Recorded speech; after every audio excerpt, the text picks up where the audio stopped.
Fala galera do canal Zerado, está chegando o Tio Jefferson com uma aula nova para você hoje. A gente vai falar hoje sobre dilatação térmica, um assunto aí que é bem difícil para alguns, pessoal. Mas para você entender bem, você tem que dominar a base 10. Então, na dúvida, assista logo base 10 e suas propriedades aqui no nosso canal. Então, coloca lá, base 10 e suas propriedades zerados. Já assiste a aula e vem para cá. Então, vamos lá, galera, vamos falar sobre dilatação térmica hoje, né? Então, na dilatação térmica, a gente vai ter o seguinte: toda vez que você aumenta a temperatura, as moléculas tendem a se afastar. Então, como você percebe aqui, as moléculas no início elas estão próximas. Quando você aumenta a temperatura, elas começam a se agitar, elas se distanciam, fazendo o fenômeno da dilatação térmica. Então, toda vez que aumenta a temperatura, ela vai ter um aumento no tamanho. É isso que é a dilatação. E toda vez que você reduzir a temperatura, você vai ter uma contração, né? Que seria a dilatação, só que no sentido inverso. Aqui eu coloquei a seguinte situação, né? Olha, estou te mostrando um raio-x de um dente. E esse dente, ele tem uma resina lá, ele sofreu obturação. Essa resina, ela tem que ter um comportamento igual ao seu dente. Porque pensa, você vai ter contato com algo quente e algo frio. Em algo quente, ela vai aumentar de tamanho. Em algo frio, ela vai reduzir de tamanho. Agora, imagina se ela tivesse um comportamento diferente do seu dente. Por exemplo, se ela crescesse mais que o seu dente, ela ia quebrar o seu dente por dentro. Então, muito cuidado nesses procedimentos aí. Aqui ele está mostrando o seguinte, que ele quer abrir um vidro de palmito. O que ele faz? Ele joga água quente aonde? Na tampa. E essa tampa ela vai dilatar mais que o vidro, né? Então, nesse caso aí, ela sofreu uma dilatação que vai nos ajudar, vai facilitar o caminho. Mas eu quero que você perceba o seguinte, que essa dilatação que a gente vai representar pelo ΔL, ela é proporcional a quem? A temperatura. A temperatura cresceu, aumentou o tamanho. A temperatura diminuiu, reduziu o tamanho.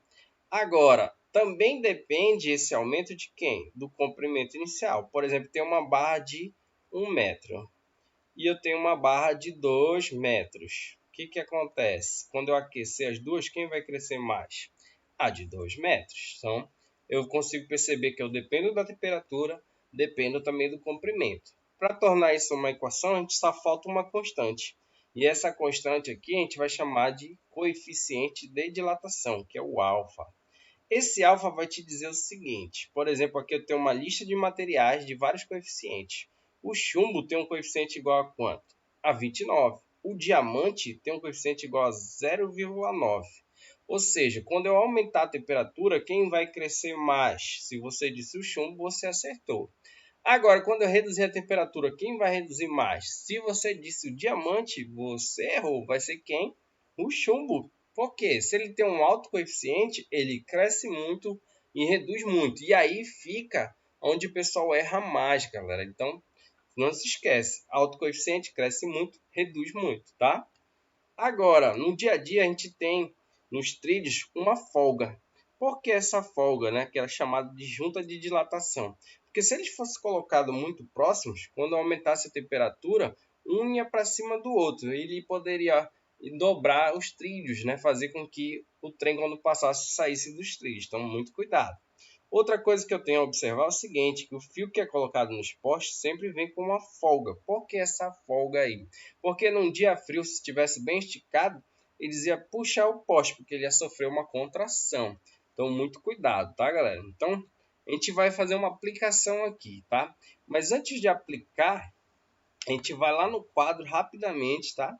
No nosso quadro aqui virtual, para te ver o seguinte, que no quadro a gente vai falar sobre a dilatação térmica, né? Então, na dilatação, a gente tem o seguinte, ΔL, ela tem a seguinte forma, ΔL, esse ΔL é a variação do comprimento, é a minha dilatação, quanto ele aumenta, comprimento inicial, alfa, que é o material, que é o coeficiente, e o ΔT. Então, vamos verificar o seguinte, lá na questão a gente tem o seguinte, a extensão do trilho de ferro sofre uma dilatação linear. Calcule o aumento do comprimento, que é 1000 dessa ferrovia, né? Então, ela tem 1000 metros. Ao passar de 0 para 20, ela vai sofrer uma dilatação. Sabendo que o coeficiente é de quanto? De 12, 10 a menos 6. Então, como a gente viu, pessoal, aqui está te dando o comprimento inicial, a variação e o alfa. Tá faltando só o quanto ele aumentou. Bora fazer isso. Então, no caso, eu sei que o comprimento inicial é quanto, galera? É 1000. Eu sei que o alfa é 12, 10 a menos 6, como a gente viu no problema. E o ΔT é de quanto? De 20 graus Celsius. Então, bora substituir. Só está faltando o ΔL, que é a famosa dilatação. Então, ΔL é igual a 1000 vezes 12, 10 a menos 6. Olha, é importante você saber trabalhar com base 10. Então, vá assistir nossa aula lá e volte aqui. O ΔT é quanto? 20 graus Celsius. Quando chegou aqui, pessoal, você vai multiplicar os números inteiros aqui, ó. Então, 1000 vezes 12. 1000 vezes 12 dá quanto, galera? 12.000. 12.000 vezes 20 vai dar 240.000 vezes 10 a menos 6. Esse 10 a menos 6 aqui, galera, no final, é para te lembrar que você vai retirar 6 casas desse resultado da frente. Então, voltando 6 casas, 1, 2, 3, 4, 5, 6, ou seja, 0,24 metros. Então, o que tu percebe? O cara tinha 1000 metros, ele cresceu praticamente 20 centímetros. Cresce muita coisa? Não. Os efeitos da dilatação é quase que imperceptíveis, galera. Então, você não vai notar isso na prática aí no seu dia a dia. Mas eu quero deixar essa dica aí para você. Então, se você gostou da aula, deixe seu like, compartilha e ativa o sininho. E fica ligado que vai ter novas aulas aí, galera. Valeu!